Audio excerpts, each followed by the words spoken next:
अस्सलाम वालेकुम everyone, welcome to my channel, welcome to another vlog. I hope आप सब ठीक होंगे। हम लोग भी अल्हम्दुलिल्लाह ठीक हैं। और आज मैं आपके साथ शेयर करने वाली हूँ अपनी क्लीनिंग एंड ऑर्गेनाइजेशन वीडियो। नीचे वाले रूम की काफ़ी दिनों से क्लीनिंग नहीं हुई थी। क्लीनिंग इन द सेंस मेरे टाइप की क्लीनिंग और कुछ कबर्ड वगैरह भी गड़बड़ हुई हुई थी। तो दैट्स वाई मैंने सोचा कि मैं आज डीप क्लीन कर लूँ घर को और चीज़ें वगैरह ऑर्गेनाइज़ कर लूँ। और अब काफ़ी अर्सा हो गया, जैसे रमज़ान के बाद प्रॉपर क्लीनिंग वगैरह नहीं हुई कबर्ड्स की, ड्रॉर्स की। तो मैंने सोचा कि आज ना स्टार्ट करती हूँ और आहिस्ता आहिस्ता सारे रूम्स की कबर्ड ड्रॉर्स साफ़ करूँगी और किचन की तरफ भी आएंगे। सो ये है कमरे की हालत अभी।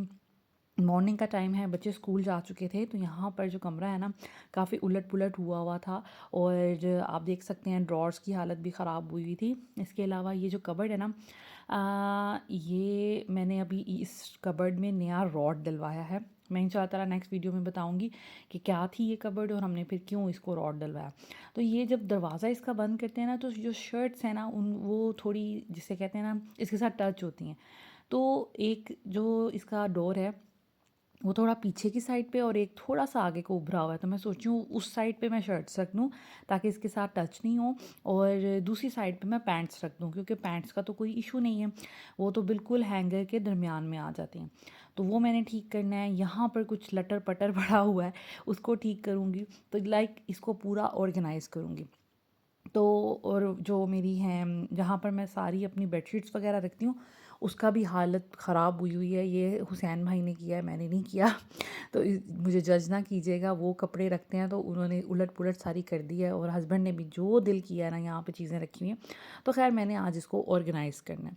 तो स्टार्ट करते हैं अपनी वीडियो और अपना टॉपिक स्टार्ट करते हैं। आज का टॉपिक बहुत अच्छा होने वाला है उन तमाम लेडीज़ के लिए जो अक्सर मुझसे इंस्पायर होती हैं, इम्प्रेस होती हैं और मुझे अक्सर कहती रहती हैं कि हमें कोई टिप्स दें, हमारे जो हस्बैंड हैं हमसे खुश नहीं होते, या फिर हम कैसे अपने आप की अपनी पर्सनालिटी कॉन्फिडेंट बनाएं, कैसे अपने आप को इम्प्रूव करें। तो आज का जो टॉपिक है ना उन लेडीज़ के लिए है। मैं बहुत अच्छी आपके साथ टिप्स शेयर करने वाली हूँ, जिससे आप अगर आप अपने ऊपर ये चीज़ें इम्प्लीमेंट कर लें तो आपकी पर्सनालिटी जो है ना वो बहुत अच्छी हो सकती है। सो स्टार्ट करते हैं अपना टॉपिक। आज मैं आपके साथ शेयर करूंगी जी tips to make your self confident, कि कैसे आपने अपने आप को कॉन्फिडेंट बनाना है, कैसे हम एक कॉन्फिडेंट लेडी बन सकते हैं। तो सबसे पहले हम बात करेंगे एलिमिनेट नेगेटिव सेल्फ टॉक। ठीक है, देखें, हम में से बहुत से लोग ऐसे होते हैं, हमें ऐसे लगता है हम तो ये काम कर ही नहीं सकते, हमारी तो ये लिमिटेशन है, हम पे ये चीज़ सूट नहीं करेगी, या ये तो हम कभी कर ही नहीं सकते, ये गोल तो हम कभी अचीव ही नहीं कर सकते। अल्लाह ताला ने हम सबको एक जैसा दिमाग दिया है, हम सबको सलाहियतें दी हैं, किसी को कुछ और किसी को कुछ। तो ज़रूरी नहीं है कि जो किसी में अच्छी चीज़ है आप में भी वो अच्छी चीज़ हो। लेकिन आप अपने आप को, दुनिया में कोई ऐसा काम नहीं है कि हम लेडीज़ कर नहीं सकती या हम नहीं कर सकते। तो सबसे पहले ये सोचना बंद करें कि ये काम हम कर नहीं सकते, ऐसा तो कभी हम अचीव ही नहीं कर सकते। कोशिश और मोटिवेशन के साथ अगर आप कोई काम और डिटर्मिन होकर कोई काम करें तो ऐसा हो ही नहीं सकता कि आप कोई भी गोल अचीव ना कर सकें। तो सबसे पहले अपने अंदर से जितनी भी नेगेटिव बातें हैं, जितनी भी नेगेटिविटी है, उसको निकालें। इस चीज़ की नेगेटिविटी कि मैं तो ये कर ही नहीं सकती। आप कुछ भी कर सकती हैं, अपने आप को चेंज कर सकती हैं और किसी भी टाइम कर सकती हैं। आपकी शादी को 10 साल हो गए हैं, 5 साल हो गए हैं, 2 साल हो गए हैं या 15 साल हो गए हैं, तो अभी भी टाइम आपके पास है। अगर आपके रिलेशनशिप्स अच्छे नहीं हैं या आप में कुछ कमियां हैं, तो हम उसको इम्प्रूव कर सकते हैं अपनी कोशिश के साथ। उसके बाद सेट अचीवेबल गोल्स। देखें, हम लोग कभी कभी ये सोचते हैं कि हम लोग कभी भी तरक्की नहीं कर सकते या हम उतनी तरक्की नहीं कर सकते। हमारा जो फाइनेंशियल सिचुएशन होती है हम उसी के हिसाब से सोचते हैं, सोचना भी वैसे चाहिए। वो कहते हैं ना कि जितनी चादर हो उतने पाँव फैलाएं। लेकिन जो गोल्स हैं ना, आप बहुत बड़ा गोल ना बनाएं, छोटे छोटे गोल्स बनाएं। अपनी पर्सनालिटी को भी इम्प्रूव करने के लिए आप पहले छोटी छोटी चीज़ों पे काम करें। सबसे पहले अपनी लैंग्वेज पे काम करें कि आपने बोलना अपना ठीक करना है। आप यकीन करें कि जब मेरी शादी हुई थी, मैं बहुत गलतियाँ करती थी, उर्दू में भी और इंग्लिश में भी। मेरे हस्बैंड ने मुझे पॉइंट आउट करना चाहा और किया भी, और मैंने उसको कभी माइंड नहीं किया, मैंने उसको कभी नेगेटिव नहीं लिया। रादर मैंने अपने लैंग्वेज पे बहुत ज़्यादा काम किया, क्योंकि होता है ना कि हम दोस्तों में, यारों में अपनी लैंग्वेज पे फोकस नहीं करते हैं, या हम थोड़ा अजीब तरीके से बोलना शुरू कर देते हैं, कुछ ऐसे वर्ड्स बोलना शुरू कर देते हैं, हमें पता ही नहीं चलता हमने कब कब वो सीख लिए। तो मैंने उसको बहुत इम्प्रूव किया। मेरी उर्दू काफ़ी जिसे कहते हैं ना, कुछ वर्ड्स ऐसे थे मैं काफ़ी गलत बोल लेती थी, लेकिन मैंने उस पे बहुत काम किया। अपनी इंग्लिश इम्प्रूव करने की कोशिश की। इंग्लिश मेरी अच्छी थी, लेकिन फिर भी काफ़ी हद तक मैंने सीखा। तो अपनी लैंग्वेज पे, अपनी फ़िज़ीक पे, अपनी ड्रेसिंग सेंस पे, अपने छोटे-छोटे का चीज़ों पे आप काम करें, उससे आपको जितनी एप्रिसिएशन मिलती है, या आपको एक जिसे कहते हैं कि अगर कोई आपको एप्रिशिएट ना भी करे, लेकिन लोगों की आँखों से, लोगों के देखने से, लोगों के बिहेवियर से आपको पता चल जाता है कि भई आपको किसी ने एडमायर किया है। तो छोटे-छोटे सेट जो हैं गोल्स जो हैं वो सेट करें। कुछ दिन अपनी लैंग्वेज पे काम करें, कुछ दिन अपनी ड्रेसिंग पे काम करें, अपने उठने बैठने पे काम करें, ऐसी चीज़ों पे काम करें। उसके बाद सीखने पे काम करें। जैसे आपकी अगर इंग्लिश वीक है तो उसको थोड़ा पढ़ लें। आजकल तो आप इंटरनेट पे, यूट्यूब पे हर चीज़ सीख सकते हैं। तो कोई भी चीज़ अब मुश्किल नहीं रहेगी, और कोई भी चीज़ अब ऐसी नहीं है कि आपको पे करके करनी पड़े। आपने कुछ भी सीखना है, आप यूट्यूब से सीख सकते हैं। अपनी वोकैबुलरी पे काम करें, अपनी ग्रामर पे काम करें। इसके अलावा अगर आपने कोई स्किल सीखनी है, तो अपनी स्किल पे काम करें। तो इस तरह करके जब आपके पास कोई अचीवमेंट होती है ना, लोगों को बताने के लिए कुछ होता है या दिखाने के लिए कुछ होता है, तो आपकी पर्सनैलिटी खुद ही इम्प्रूव हो जाती है। आप में खुद ही कॉन्फिडेंस आ जाता है कि हाँ, हमने ये चीज़ सीख ली। ठीक है? अपने बैरियर्स को कम करें, और सीखने का कोई भी उम्र नहीं होती। आप किसी भी उम्र के हिस्से में कोई भी चीज़ सीख सकते हैं। तो सीखने पे जिसे कहते हैं ना, फ़ोकस करें, और कोशिश करें, छोटे-छोटे गोल्स बनाएँ। अब मैंने ये टारगेट बना लिया है, मैंने अपनी इंग्लिश इम्प्रूव करनी है, मैंने अपनी उर्दू इम्प्रूव करनी है, मैंने कोई स्किल सीखनी है, मैंने स्टिचिंग सीखनी है, या व्हाटएवर कुछ भी। तो ऐसे करके आप क्या करेंगी कि आप में चीज़ें या वैल्यू ऐड होना शुरू हो जाएगी। उसकी वज़ह से आपको इतनी हेल्प मिलेगी कि आपका कॉन्फिडेंस खुद ही इम्प्रूव हो जाएगा, और आपको पता भी नहीं चलेगा। उसके बाद है जी बॉडी लैंग्वेज एंड इमेज। देखें, हम में से बहुत से ऐसे लोग होते हैं जो ढीले-ढाले होते हैं, और जो अपनी बॉडी लैंग्वेज पे और अपनी इमेज पे फ़ोकस नहीं करते। वो लोग बहुत ही जिसे कहते हैं अंडर कॉन्फिडेंट, या वो नॉन सीरियस लग रहे होते हैं। आपने अपने इर्द-गिर्द खुद ही देख लें, तो आप देखेंगे कि जिस लेडी को आप जिसे कहते हैं एडमायर करती हैं, या जिस लेडी को आप सोचती हैं कि यार ये बड़ी आइडियल है, आप देखिए उसकी बॉडी लैंग्वेज कैसी होती है, उसका उठना, बैठना, बात करने का तरीका, खाना खाने का तरीका, और उसके चलने का अंदाज़ आपको वही इम्प्रेस कर रहा होता है। तो आप क्यों नहीं इस पे काम कर सकते? अगर हम अपनी इन छोटी-छोटी चीज़ों पर काम करें, तो आप यकीन करें कि हमारी पूरी जिसे कहते हैं कि पर्सनैलिटी चेंज हो जाती है। मैं जब थोड़ी-सी बड़ी हुई, जैसे होता है ना कि जब बच्चियाँ भी 14-15 साल की होती हैं, तो मुझे बड़ा फ़ील होने लग गया कि यार नहीं, मैंने एक इम्प्रेसिव लाइफ़ स्पेंड करनी है, और मैंने लोगों को इम्प्रेस करना है। सो मैंने अपने आप पे काम किया, कि मैंने खाने का तरीका क्या है, और उसको मैंने घर से इम्प्लीमेंट करना शुरू किया। ये नहीं कि मैं कभी किसी के सामने जा रही हूँ तो मैं अच्छे तरीके से खा रही हूँ, या वो बैठ रही हूँ, या बात कर रही हूँ। मैंने घर से उस चीज़ को प्रैक्टिस करना शुरू किया, और मैं अपनी अम्मी को भी कहा करती थी कि घर में अगर हम ये सब चीज़ें करेंगे तो हम इतने हैप्चुअल हो जाएँगे कि बाहर जाके हमें शो ऑफ़ नहीं करना पड़ेगा, या ज़बरदस्ती नहीं ये चीज़ें करनी पड़ेंगी। हमारी पर्सनैलिटी में वो इतनी ज़्यादा जिसे कहते हैं ना पेनिट्रेट हो जाएँगी चीज़ें, कि हमें फिर बाहर जाके प्रिटेंड नहीं करना पड़ेगा।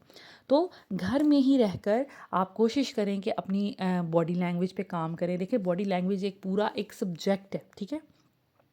कि आपने कैसे उठना है, बैठना है, आपने बिल्कुल ढीले-ढाले अंदाज़ में नहीं होना, आप अपना चलने पे काम करें। मैंने ये सब चीज़ें की हुई हैं, और ये मैंने अपनी स्कूल एंड कॉलेज लाइफ़ में की हुई हैं, कि मैंने किस तरीके से चलना है, मेरा अंदाज़ क्या होना चाहिए, मेरे बैठने का अंदाज़ क्या होना चाहिए, खाना मैंने किस तरीके से खाना है। तो इन चीज़ों पे जब आप काम कर लेते हैं घर पर ही रहकर, प्रैक्टिस कर लेते हैं, तो जब आप किसी महफ़िल में जाते हैं, किसी गैदरिंग में जाते हैं, कहीं कोई आपसे मिलने आता है, तो आपकी पर्सनैलिटी से वो इम्प्रेस हुए बगैर नहीं रह सकता। उसके बाद आ जाता है जी गुड पोस्चर। पोस्चर आपने क्या रखना है अपना, वही बात है मैंने जो ऊपर भी की कि अपनी बॉडी लैंग्वेज इतनी अच्छी रखें, अपना पोस्चर, अपना चलने फिरने बैठने का अंदाज़ कि लोग इम्प्रेस हुए बगैर ना रह सकें। ढीला ढाला इंसान नॉन सीरियस लगता है बिल्कुल, और आपकी पर्सनैलिटी बिल्कुल भी चार्मिंग नहीं लगती। जबकि आप अगर अपने आप पे काम कर लें और आप अपने अंदाज़ को बेहतर कर लें, और ये छोटी छोटी चीज़ें हैं, कुछ देर प्रैक्टिस करने से आपकी जो लाइफ है ना वो काफ़ी चेंज हो जाती है। तो इन चीज़ों पे काम करें ताकि आपसे लोग इम्प्रेस हों, और जब लोग आपसे इम्प्रेस होना शुरू हो जाते हैं, आपको एप्रिसिएशन मिलना शुरू हो जाती है, चाहे उनके वर्ड से या उनकी निगाहों से, तो आप में एक अलग ही कॉन्फिडेंस होता है। आप देख लें, आपने किसी ब्रांड का सूट पहना हो ना, तो आपकी बात ही और होती है। आप खुद से इतना कॉन्फिडेंट फ़ील कर रहे होते हैं, इतना अच्छा फ़ील कर रहे होते हैं ना, कि आपको किसी को बताने की ज़रूरत नहीं पड़ती कि मैंने कोई अच्छा लिबास पहना हुआ है, कोई अच्छा ड्रेस पहना हुआ है या महँगा ड्रेस पहना है। उसके बदले अगर आपने कोई आम से कपड़े पहने हों, जो इतने खूबसूरत भी ना हों और रफ़ हों, या फिर बड़े इकोनॉमिकल हों, तो आप खुद ही अपने अंदर ही फ़ील कर रहे होते हैं कि यार हम अच्छे नहीं लग रहे, हमने अच्छे कपड़े नहीं पहने। तो वो चीज़ जो है ना, वो आपका जिसे कहते हैं ना कि आपके जो दिल में या आपके दिमाग में चल रहा होता है ना, वही आपकी फिर बॉडी लैंग्वेज बन जाती है, और वही लोगों को भी दिखना शुरू हो जाता है। आपका जो अंडर कॉन्फिडेंट होना है ना, वो आपके चेहरे पे नज़र आना शुरू हो जाता है और आपकी बॉडी लैंग्वेज में नज़र आना शुरू हो जाता है। सो अगर आप अंदर से पुरइत्माद होंगे ना, तो आप बाहर से भी लगेंगे। उसके बाद है जी प्रैक्टिस सेल्फ केयर। मैं आपको हमेशा कहती रहती हूँ कि अपना ध्यान करा किया करें, अपनी स्किन का ख़्याल करें, अपने हाथों का, अपने पाँव का ख़्याल करें। देखें, शादी हो जाना, बच्चे हो जाना, इट डज़न्ट मीन कि आप अपनी केयर छोड़ दें।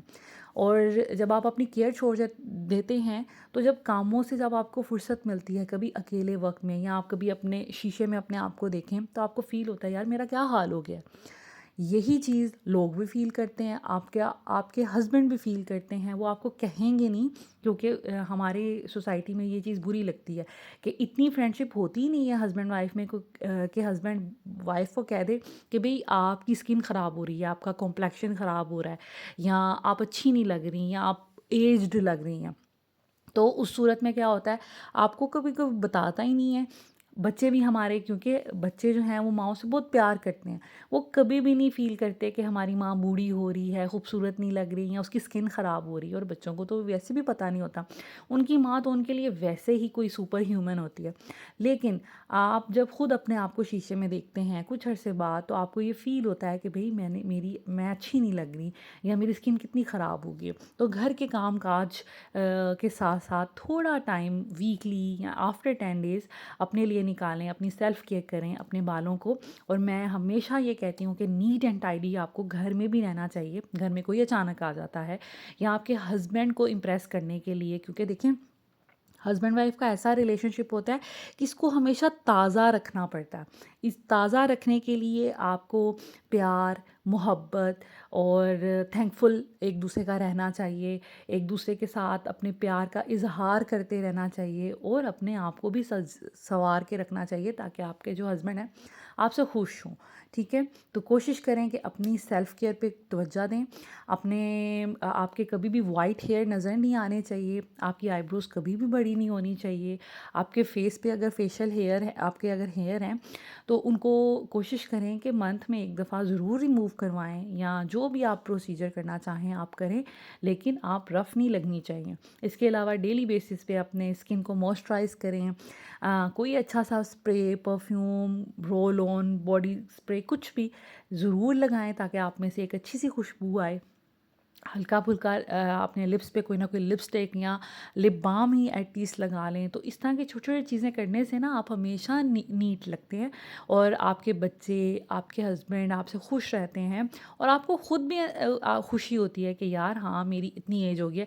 देखिए, खुद सोचें, जब हम ये सोचते हैं कि मेरी एज अब 30 प्लस हो गई है या 40 प्लस हो गई है यार, लेकिन मेरी अभी भी स्किन अच्छी है, तो वो कितनी अच्छी, जिसे कहते हैं, वो सेंस ऑफ अचीवमेंट है आपके लिए। मैं एटलीस्ट ऐसे सोचती हूँ कि मैं 10 साल पहले भी ऐसी थी, आज भी ऐसे हूँ। मेरी शक्ल में कोई इतना कोई ख़ास फ़र्क नहीं पड़ा या मेरी स्टाइलिंग में। हाँ, मैं अपने आप को फ़ील करती हूँ कि हाँ, मैंने वेट गेन कर लिया है, लेकिन मैं अपने हाथों को देखती रहती हूँ, अपने पाँव को, अपने फेस को, अपने बालों को कि हाँ भई अब मैं 30 की हो गई हूँ, तो कितना फ़र्क पड़ा है जब मैं 20 इयर्स की थी। या और मैंने जब 40 की हो जाना है, तो फिर मैं कितनी सी बूढ़ी लगना शुरू हो जाऊँगी या मुझे कितना सा फ़र्क पड़ना लग जाएगा। तो ये सब चीज़ें करने से ये होता है कि आप जो है ना, खुद को भी आपको अच्छा लगता है और आपकी फैमिली को भी अच्छा लगता है। उसके बाद है know your strengths and weaknesses. देखें, हर इंसान में अच्छाई और बुराई होती है, या हर इंसान में स्ट्रेंथ्स भी होती हैं और वीकनेसेस भी होती हैं। तो हमें उस पे काम करना चाहिए। जो आपकी ताकत है उस चीज़ को और इन्हांस करना चाहिए। जिस चीज़ में आप अच्छे हैं उसको और पॉलिश करना चाहिए, या अपने सेल्फ में चीज़ें ऐड करनी चाहिए। उससे आपका जो कॉन्फिडेंस है वो और अच्छा हो जाता है। और जो आपकी वीकनेसेस हैं ना, कभी ऐसा नहीं कहना चाहिए कि ये तो मेरी कमज़ोरी है, या मैं तो ऐसी ही हूँ, या मैं अपने आप को ठीक नहीं कर सकती। तो ये बहुत गलत बात है। देखें, एक मुकम्मल ज़िंदगी गुजारने के लिए ना, आपको अपने अंदर जो बुराइयां हैं, जो खामियां हैं या जो कमज़ोरियां हैं, उसको ठीक करना चाहिए। ये कह देना कि मैं तो ऐसी हूँ और ऐसी रहूँगी, या फिर मैं इसका कुछ भी नहीं कर सकती, ये मेरी खामी है, मैं इसका कुछ नहीं कर सकती। तो देखें, जो आपकी ख़ामी होती है ना, वो आपके लिए एक्सेप्टेबल होगी, लेकिन आपके हस्बैंड, आपके बच्चों या आपकी फ़ैमिली के लिए एक्सेप्टेबल नहीं होगी, या आपके मिलने मिलानों वालों के लिए एक्सेप्टेबल नहीं होगी। तो एक बेहतरीन इंसान वही है जो अपनी कमज़ोरियों या अपनी ख़ामियों पे काम करता है। अपनी ख़ामियों के साथ ज़िंदगी गुजार लेना ये कहीं पे भी नहीं अच्छा समझा जाता। और हमारे तो दीन में भी इस चीज़ की बहुत ज़्यादा प्रैक्टिस की जाती है कि अच्छे इंसान बने और लोगों के साथ बुराई ना करें, बुराई को कम करें, ख़त्म करें। तो जब हम अपनी अंदर की बुराइयों को, अपनी अंदर की कमज़ोरियों को ख़त्म नहीं करेंगे, तो हम एक मुकम्मल इंसान कैसे बनेंगे? और नबी पाक का भी जिसे कहते हैं कि कौल है कि बेहतरीन इंसान वो है कि जिसके हाथ और ज़ुबान से दूसरे मुसलमान महफूज रहें। तो देखें कि आपके अंदर जो कमज़ोरियाँ हैं, आपकी ऑफ़ कोर्स कमज़ोरियों से, आपके अंदर जो ख़ामियाँ हैं, उससे ऑफ़ कोर्स दूसरे डैमेज होते हैं और दूसरों को फ़ील होता है। तो अगर हमने अपने अंदर से वो चीज़ें निकाल देनी हैं, तो फिर तो आप एक अच्छे इंसान बन जाएँगे। उसके बाद है ऑब्ज़र्व कॉन्फिडेंट लेडीज़ या वुमेन। हमारे इर्द गिर्द कुछ ऐसी लेडीज़ होती हैं, हमारा इंटरेक्शन होता है या हम किसी से इम्प्रेस हो रहे होते हैं जो कि बड़ी कॉन्फिडेंट लग रही होती हैं। उनको ऑब्ज़र्व करने की कोशिश करें, उनके उठने बैठने चलने का अंदाज़, उनसे सीखने की कोशिश करें। अगर आपकी उनके साथ कोई फ्रेंडशिप है तो कोशिश करें कि उनके साथ डिस्कशन करें और उनसे हेल्प लें। अगर नहीं, तो जिस तरह हम लोग यूट्यूब पे देख रहे होते हैं आजकल, बहुत सी लेडीज़ से हम इम्प्रेस हो रहे होते हैं, तो किसी ना किसी से सीखने का इंसान को मौका मिलता है। तो उनको ऑब्ज़र्व करने से इंसान जो है वो अपने अंदर बहुत सी चीज़ें जो है ना, वो अडेप्ट कर लेता है उनसे। सो अपनी इंस्पिरेशन से कुछ ना कुछ सीखने की ज़रूर कोशिश करें। So this is it. ये थी आज की हमारी डिस्कशन, और डिस्कशन के साथ साथ मैंने काफ़ी हद तक क्लीनिंग कर ली। आपने देखा कबर्ड्स वगैरह भी क्लीन हो गई हैं, प्रॉपर ऑर्गेनाइज हो गई हैं, रूम भी नीट एंड क्लीन हो गया है। इस कबर्ड में मैंने जी रखी हैं सारी अपनी रूटीन की बेडशीट्स जो मेरे तीनों बेडरूम में बिछती हैं।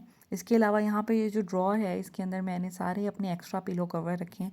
आपको पता है कि मेरे हर बेड पे ऑलमोस्ट 4 पिलो होते हैं, तो इस वजह से मैं फिर एक्स्ट्रा जो कवर्स हैं वो इस ड्रॉर में रखती हूँ। उसके बाद इस वाले ड्रॉर में मैंने सारे अपने टॉवल्स रखे हैं। इसके अलावा 3 वॉशरूम्स हैं, तो वहाँ पे भी टॉवल्स होते हैं। और साथ में मैंने यहाँ पर एक्स्ट्रा जितने भी कुशन्स कवर हैं वो रखे हुए हैं। रमज़ान वाले भी इसी के अंदर पड़े हुए हैं। तो इस ड्रॉर को मैंने कुछ इस तरह ऑर्गेनाइज़ किया है। उसके बाद ये वाली जो कबर्ड है, यहाँ पर मेरी रूटीन की बेडशीट्स, लाइक वो जो गेस्ट की बेडशीट होती हैं जो समर्स में मैं बिछाती हूँ, प्लेन कलर की। उसके साथ साथ यहाँ पर बेड लाइनर्स पड़े हुए हैं। ये मैंने इसलिए यहाँ पे रखे हुए हैं कि समटाइम्स गेस्ट आ जाते हैं तो ऊपर चलो ओढ़ने के भी काम आ सकते हैं। और ये एक्स्ट्रा सोफ़ा कवर्स हैं। एक सोफ़ा कवर तो मैंने बिछाए हुए हैं और ये एक्स्ट्रा मैंने रखे हुए हैं इन केस कोई वो धुलने वाले हों तो फिर मैं ये बिछा दूँ। यहाँ पर सारे केस मैंने रखे हुए हैं, ये मेरी अम्मी ने मुझे दिए थे। तो ये भी वैसे काम आते हैं जब कभी बहुत ज़्यादा गेस्ट आ जाते हैं, या कुछ लोग होते हैं वो फ्लीस के ब्लैंकेट पसंद नहीं करते। ये एक्स्ट्रा दरी पड़ी हुई है, कंफर्टर पड़ा हुआ है। इसके अलावा ये सारे जो हैं वो एक्स्ट्रा जो बैग्स हैं जिसमें मेरे फ्लीस के ब्लैंकेट्स थे, अभी मैंने निकाल के यूज़ कर रही हूँ, वो रखे हुए हैं। तो मैंने यहीं पे सेव करके रखती हैं। ये वाली जो कबर्ड है यहाँ पर जी मिसलिनियस चीज़ें पड़ी हुई हैं कुछ, जस्ट लाइक ये क्विल्ट कवर है, मैंने वॉश करके रखा हुआ है, एक्स्ट्रा कुशन पड़ा हुआ है, एक कर्टन था एक्स्ट्रा वो रखा हुआ है, फ्लीस के ब्लैंकेट्स 2 एक्स्ट्रा वो पड़े हुए हैं। और ये वाला जो कबर्ड है ये मैंने ऐसे ही सिंपल रखा है ताकि हस्बैंड अक्सर आते हैं, अपनी वॉच उतार के रख दी, अपना कंप्यूटर यहाँ पे रख दिया, तो ये फिर उनको कोई ना कोई स्पेस चाहिए होती है, तो वो मैंने रखा है। और यहाँ पर जी सारी एक्स्ट्रा चीज़ें, जैसे हम शॉपिंग करके आते हैं, कोई सिलाई करने वाले कपड़े हैं, चीज़ें हैं, वो फिर मैं यहाँ पे रखती हूँ कि मुझे फिर मुश्किल ना हो और मैं यहीं से निकाल के तो फिर सारी चीज़ें ले लूँ। उसके बाद जी यहाँ पर मेरी सारी वो गरम बेडशीट्स पड़ी हैं जो अभी रिसेंटली मैंने टाटा मार्केट से गेस्ट के लिए रखी थी, जैसे गेस्ट आते हैं तो फिर घर में अच्छी बेडशीट्स बिछें, तो यहाँ पर मैंने वो सारी चीज़ें रखी हैं। तो ये मेरी जितनी भी बेडशीट्स हैं उनकी कबर्ड है, ये भी अच्छे से ऑर्गेनाइज़ हो गई है। और उसके साथ साथ मैं जब सफाई वगैरह कर रही थी तो साथ साथ मैं कुछ खाना भी प्रिपेयर कर रही थी, जस्ट लाइक मैंने आज बनाए हैं बॉइल्ड राइस, साथ में मैंने बनाई है दाल मूंग मसूर की, मुझे बहुत पसंद है, मेरे बच्चों को भी पसंद है और बहुत मज़े की बनी थी। और उसके साथ साथ मैंने बनाए हैं आलू बैंगन, बनाने तो आलू बैंगन थे लेकिन बच्चे नहीं खाएंगे क्योंकि ये छिलके वाले मैंने बनाए हैं हस्बैंड की फरमाइश पे, तो इसलिए मैंने, वैसे तो आलू बैंगन मेरे बच्चे खा लेते हैं छिलके के बगैर, तो मैंने फिर ये दाल चावल बना लिए कि चलें बच्चे खुश होकर खा लेंगे और मुझे भी बहुत पसंद है दाल चावल, तो आज टोटल वेजिटेरियन मेन्यू बना है। So this is it, I hope आज की वीडियो आपको अच्छी लगी होगी। अगर अच्छी लगी हो तो प्लीज़ लाइक एंड शेयर कर दीजिएगा, चैनल को सब्सक्राइब कर दीजिएगा, बेल आइकन प्रेस कर दें ताकि आपको हर नई आने वाली वीडियो की नोटिफिकेशन मिल जाए। Thank you so much for watching, take care, Allah हाफिज़।